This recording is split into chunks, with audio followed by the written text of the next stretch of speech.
अस्सलामुअलैकुम दोस्तों, उम्मीद है सब लोग खैरियत से होंगे। आज मैं जो टॉपिक डिस्कस करूंगा वो सोलर से रिलेटेड है, क्योंकि गर्मियां आ रही हैं और बिजली की कंजम्पशन भी ज़्यादा हो जाएगी और हमारी जो बिजली के यूनिट्स हैं वो भी शदीद महंगे होते जा रहे हैं और दिन ब दिन महंगे ही होंगे।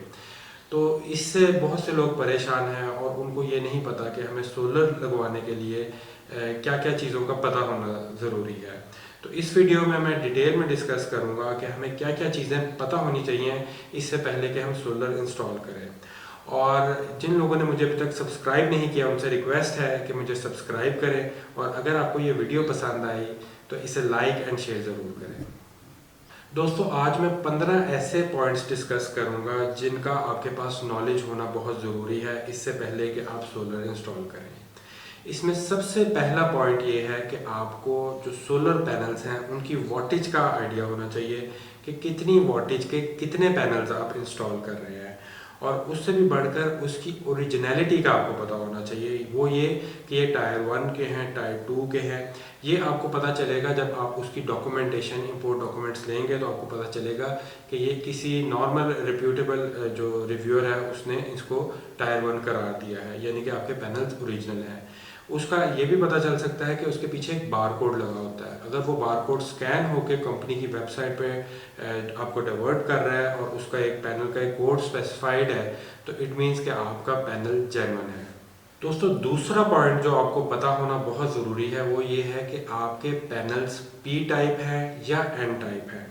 पी टाइप और एन टाइप पैनल्स में डिफरेंस पता होना बहुत ज़रूरी है, बिकॉज जो एन टाइप पैनल्स हैं वो ज़्यादा एफिशिएंट होते हैं और थोड़े से कीमत भी स्लाइटली उनकी ज़्यादा होती है as compare to P type, और उनकी एफिशिएंसी भी डेफिनेटली थोड़ी सी ज़्यादा होती है।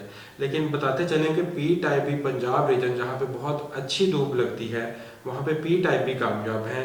एन टाइप बेसिकली वो इलाके जो कि ठंडे हैं, जहाँ पे सूरज की जो शुआएं हैं इतनी शदीद नहीं होती, सनलाइट की इतनी शिद्दत नहीं होती, वहाँ पे एन टाइप लगवाना रिकमेंडेड होता है, उनकी ज़्यादा एफिशिएंसी रहती है। बट अगर आप पी टाइप भी लगा रहे हैं अपने बजट को मद्देनज़र रखते हुए तो it's not an issue, but आपको नॉलेज होना चाहिए कि मुझे कौन से पैनल्स इंस्टॉल करने हैं। दोस्तों, तीसरी चीज़ जो मैं आपसे डिस्कस करूंगा वो बहुत इंपॉर्टेंट है, वो है कि आपको कौन सी कंपनी का इन्वर्टर लेना चाहिए। उसमें आप कैसे स्पेसिफाई कर सकते हैं। बीसीओ ऐसी कंपनियां हैं जो कि अपने इन्वर्टर्स बेच रही हैं, बट आपको सबसे पहले उनकी वारंटीज़ एंड गारंटीज़ चेक करनी है कि कौन सा इन्वर्टर कितनी वारंटीज़ देख रहा है, फिर आपने उसकी प्राइसिंग की तरफ जाना है। अगर एक इन्वर्टर 5 साल की वारंटी दे रहा है या 10 साल की वारंटी दे रहा है लेकिन उसकी कीमत थोड़ी ज़्यादा है, तो वो प्रेफरेबल है एक इन्वर्टर जो 2 साल की वारंटी दे रहा है और स्लाइटली सस्ता है। और इसके अलावा एक और चीज़ आपको पता होना ज़रूरी है कि आप जिस शहर में रह रहे हैं और जिस कंपनी का इन्वर्टर आप ले रहे हैं, अगर आपके इन्वर्टर में कोई इशू आता है तो बैकअप सपोर्ट के लिए उस कंपनी का ऑफिस क्या आपके शहर में मौजूद है या आपके किसी करीबी शहर में मौजूद है। ये ना हो कि आप लाहौर में रह रहे हैं और कराची या इस्लामाबाद में उसकी सपोर्ट है, तो आपको जो है उसकी इन्वर्टर की रिपेयर एंड मेंटेनेंस ही बहुत ही कॉस्टली पड़ जाए। ये चीज़ मद्देनज़र रखना बहुत ज़रूरी है जब भी आप इन्वर्टर चूज़ करें। दोस्तों, चौथी जो चीज़ मैं आपसे शेयर करूंगा वो है ज़ीरो लोड शेडिंग। वो कंपनियां जो आपको सोलर लगाने या बेचने के लिए ज़ीरो लोड शेडिंग की कमिटमेंट कर रही होती हैं, तो अगर वो आपको ऑन ग्रिड सिस्टम पे ज़ीरो लोड शेडिंग की कमिटमेंट कर रही हैं तो ये फेक है, ये वादा फेक है। क्योंकि ऑन ग्रिड सिस्टम ऐसा सिस्टम है कि जिसमें अगर आपकी सप्लाई जैसे कि वापडा या आपकी सोसाइटी की कोई स्पेसिफिक सप्लाई है वो चली जाती है बैकएंड पे, तो ऑन ग्रिड सिस्टम बंद हो जाता है, वो लोड शेडिंग करेगा। ये पता होना आपको बहुत ज़रूरी है अगर आप ऑन ग्रिड सिस्टम लगा रहे हैं। अगर हाइब्रिड या ऑफ ग्रिड लगा रहे हैं तो आप ये कह सकते हैं कि ज़ीरो लोड शेडिंग होगी। पांचवी चीज़ जो आपको पता होना ज़रूरी है वो ये है कि आप किस टाइप का सिस्टम लगाने जा रहे हैं। क्या वो ऑन ग्रिड सिस्टम है, क्या वो हाइब्रिड सिस्टम है, या वो ऑफ ग्रिड सिस्टम है। इसकी डिपेंडेंट ऑन योर लोकेशन और एप्लीकेशन आप डिसाइड करेंगे। आप घर पे लगा रहे हैं या किसी ऐसी जगह पे जहाँ पे बिजली आपको काफ़ी अर्सा ऐसा आप नहीं यूज़ भी कर सकते, तो आप ऑन ग्रिड लगाएं ताकि सेल हो। दूसरा ये कि आप अगर चाहते हैं कि मुझे बैकअप चाहिए तो आपको हाइब्रिड सिस्टम रिकमेंडेड है। वो हाइब्रिड बैटरीज में भी स्टोर करेगा और बेचेगा भी आपकी सोर्स को। और तीसरी है कि आप ऐसी जगह पे रह रहे हैं जहाँ पे कोई सोर्स ही नहीं है, जैसे कि कोई एग्रीकल्चरल लैंड है, ज़रूरी ज़मीनों में आप सोलर लगाना चाह रहे हैं अपनी मोटर्स, टरबाइंस और ट्यूबवेल्स को चलाने के लिए, तो आप ऑफ ग्रिड सिस्टम लगा सकते हैं जिसके साथ चार्ज कंट्रोलर्स लगते हैं। दोस्तों, सिक्स्थ पॉइंट जो आपको पता होना बहुत ज़रूरी है वो ये कि आप जिस कम्युनिटी, जिस सोसाइटी में रह रहे हैं, जिस लोकेलिटी में रह रहे हैं, क्या उस लोकेलिटी में नेट मीटरिंग अलाउ है या नहीं।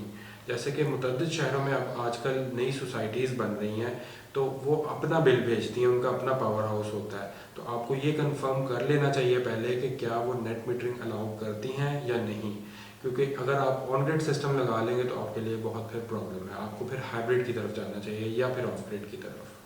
नेक्स्ट पॉइंट जो 7th पॉइंट है वो आपको पता होना बहुत ज़रूरी है। अगर आप बैकअप चाह रहे हैं या नहीं, अगर आप ऑन ग्रिड सिस्टम ले लेते हैं लेकिन आपकी रिक्वायरमेंट ये है कि आपको बैकअप भी चाहिए, तो वो सिस्टम फेल हो जाएगा। इसलिए आपको ये प्री नॉलेज होना चाहिए कि मैं बैकअप लेना चाह रहा हूँ तो मुझे हाइब्रिड या ऑफ ग्रिड सिस्टम की तरफ ही जाना चाहिए। दोस्तों, 8th पॉइंट जो आपको पता होना चाहिए वो ये है कि अगर आप बैकअप चाह रहे हैं, आप बैटरीज लगा रहे हैं, तो बैटरीज का क्या साइज़ होना चाहिए। ये लोग बहुत बड़ी गलती कर देते हैं कई बार। वो लाइक 3 किलोवाट का सिस्टम लगा के 230 एम्पेयर आवर की अगर बैटरीज लगा लेंगे तो वो फुली चार्ज ही नहीं होंगी। आपकी कॉस्ट भी, इनिशियल इन्वेस्टमेंट इतनी ज़्यादा है और आपको जो वो चार्ज ही नहीं होगी तो बैकअप भी थोड़ा सा देंगी। इसलिए अगर आप बड़ा सिस्टम लगा रहे हैं, आप लाइक एक एसी 8 से 9 एम्पेयर 7 एम्पेयर तक लेता है, आप कितने एसीज चलाना चाह रहे हैं, आप कितनी मोटर्स, आपका क्या लोड है, पूरे घर का लाइक 10 से 15 एम्पेयर होगा और एसी का 8 एम्पेयर होता है उसके अलावा। तो ये आपको पता होना चाहिए कि मैं इतने साइज़ की, इतने एम्पेयर आवर की बैटरीज लगा रहा हूँ तो मेरा बैकअप, यानी कि बैटरीज चार्ज होने के बाद मुझे बैकअप मिलेगा, क्योंकि आप रियल टाइम में यूज़ भी कर रहे होते हैं। तो इसके बारे में आपको इन्फॉर्मेशन होना बहुत ज़रूरी है। तो 9th पॉइंट जो मैं आपके साथ डिस्कस करूँगा वो बहुत ज़रूरी है।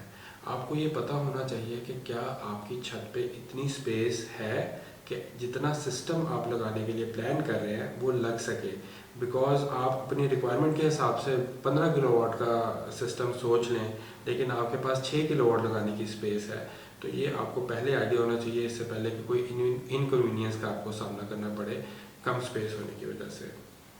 दोस्तों, 10th पॉइंट जो 9th पॉइंट से ही रिलेटेड है, अगर आपके पास इनफ स्पेस नहीं है कि आप नॉर्मल L2 स्ट्रक्चर्स लगा सकें, तो आपको कस्टमाइज स्ट्रक्चर की तरफ जाना पड़ेगा और उसके लिए आपको एक एक्सपर्ट को विजिट करवाना पड़ेगा ताकि वो आपको बताए कि आपका कस्टमाइज स्ट्रक्चर बगैर किसी शेडिंग के आपको कितने पैनल्स इंस्टॉल करके दे सकता है, उसके ऊपर कितने पैनल्स लगाए जा सकते हैं।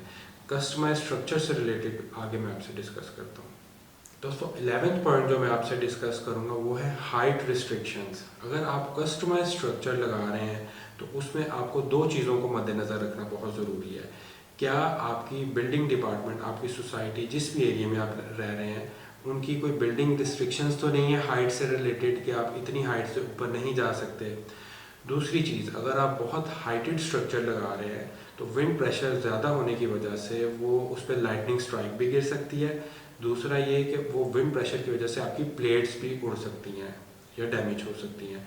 तो ये चीज़ें मद्देनज़र रखना आपके लिए ज़रूरी है कि बहुत ज़्यादा हाइटेड स्ट्रक्चर लगाने से ये वाले प्रॉब्लम्स भी फेस करने पड़ सकते हैं। दोस्तों, 12th पॉइंट जो आपको पता होना चाहिए वो ये है कि क्या आपकी रूफ जो है वो सूटेबल है सोलर पैनल्स को इंस्टॉल करने के लिए। अगर आपका घर बहुत पुराना है या आपका स्ट्रक्चर वीक है तो आपको सोलर पैनल्स लगाने से पहले एक स्ट्रक्चरल इंजीनियर को लूप में लेना बहुत ज़रूरी है ताकि जो जानो माल का नुकसान उससे बचा जा सके। दोस्तों, 13th पॉइंट जो आपको पता होना ज़रूरी है वो ये है कि आप अपने पैनल्स किस एंगल पे लगा रहे हैं और किस डायरेक्शन में लगा रहे हैं। ये एक लेमैन को पता होना ज़रूरी इसलिए भी है कि अगर आपकी जो घर है उसकी डायरेक्शन अगर थोड़ा सा टिल्टेड भी है तो आपको पता हो कि मेरे जो एग्जैक्ट ऑप्टिमल जो जनरेशन होगी वो किस में होगी। वो ये होता है 180 डिग्री साउथ। कोई भी आप कंपास की एक ऐप डाउनलोड करें, उसमें आप फेसिंग साउथ यानी कि साउथ की तरफ आपके पैनल्स फेस कर रहे हो तो उस डायरेक्शन में आपने अपने पैनल्स इंस्टॉल करवाने हैं, वरना उससे कमोबेश 5-10 डिग्री आगे पीछे भी हो सकता है अगर आपके घर की डायरेक्शन थोड़ी सी डिफरेंट है। और दूसरी जो इम्पोर्टेंट इसमें चीज़ है आपका टिल्ट एंगल। जो टिल्ट एंगल है वो यानी कि ऑप्टिमल 27 डिग्री है, तो गर्मियों में हम 15 डिग्री कम कर देते हैं, यानी कि 12 डिग्री या उसके करीब करीब होना चाहिए। और अगर आप इस एक ऐसे एरिया में रह रहे हैं जहाँ पे सर्दियाँ ज़्यादा हैं, तो वहाँ पे विंटर के हिसाब से 27 में 15 डिग्री ऐड कर दिया जाता है, तो उसके करीब करीब होना चाहिए। लेकिन क्योंकि पंजाब रीजन या दूसरे एरियाज़ पाकिस्तान में ज़्यादातर गर्म होते हैं, तो हम गर्मियों के हिसाब से यानी कि 12 से लेकर 18 डिग्री तक वेरी कर रहे होते हैं अपना जो टिल्ट एंगल है। तो दोस्तों 14th पॉइंट जो सबसे ज़्यादा अहमियत का हामिल है, आप जो इंस्टॉलर हायर कर रहे हैं, जो कॉन्ट्रैक्टर हायर कर रहे हैं, जो आपका सोलर इंस्टॉल करेगा, आपको ये पता होना चाहिए कि उसकी प्रीवियस हिस्ट्री क्या है, उसकी क्वालिफिकेशन क्या है, वो किस लेवल के प्रोजेक्ट्स कर चुका है, वो किस क्वालिटी का मटेरियल यूज़ करेगा। वो आपको इन सब पॉइंट्स, इन सब क्वेश्चंस को उससे पूछने के बाद आपको पता चल जाएगा। अगर वो ये सारे क्वेश्चंस आपको आंसर कर देता है, तो इट मीन्स कि वो एक कॉम्पिटेंट इंस्टॉलर है जो पहले प्रोजेक्ट्स कर चुका है, वो झूठ नहीं बोल रहा और उसको इन सब चीज़ों का नॉलेज है, और वो प्रॉपर फॉर्मेट में एक तरीके के साथ आपका सोलर इंस्टॉल करेगा। और दोस्तों जब आपने अपने इंस्टॉलर से सारे क्वेश्चंस पूछ लिए और फाइनलाइज कर लिया, तो एक फाइनल चीज़ जो होती है अर्थिंग, उसके बारे में लोगों की मुतअद्दिद राय है। अगर आप एक ऐसी जगह पे रह रहे हैं जहाँ पे वाटर लेवल बहुत कम है, यानी कि आप 10-15 फीट पे भी नमी आ जाती है, तो आप उसमें थोड़ी डेप्थ के बोर्स करवाएं, अर्थ बोर्स।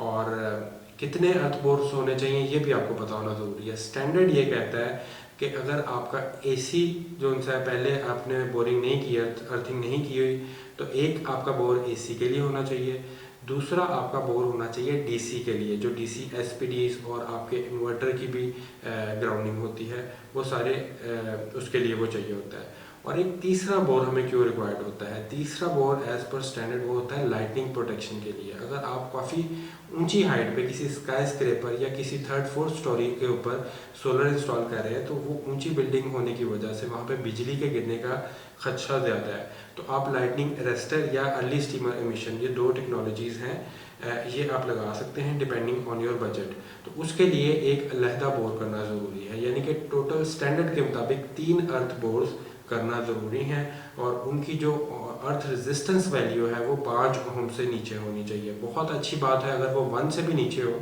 और उसको कंटिन्यूसली पानी देते जाना है। हम अपनी अगली वीडियोस में ये भी शेयर करेंगे कि ग्राउंडिंग कैसे की जाती है, उसका स्टैंडर्ड फॉर्मेट क्या है, और अपनी इस वीडियो के लिंक में मैं अर्थिंग करने की भी और सोलर की मुतअद्दिद वीडियोस अटैच करूँगा, ताकि आपके नॉलेज में मज़ीद इजाफा हो। और अगर आपको ये वीडियो पसंद आई तो इसे लाइक एंड शेयर ज़रूर करें, और कमेंट्स में मुझे बताएं कि इसको कैसे बेहतर किया जा सकता है। थैंक यू, अल्लाह हाफिज़।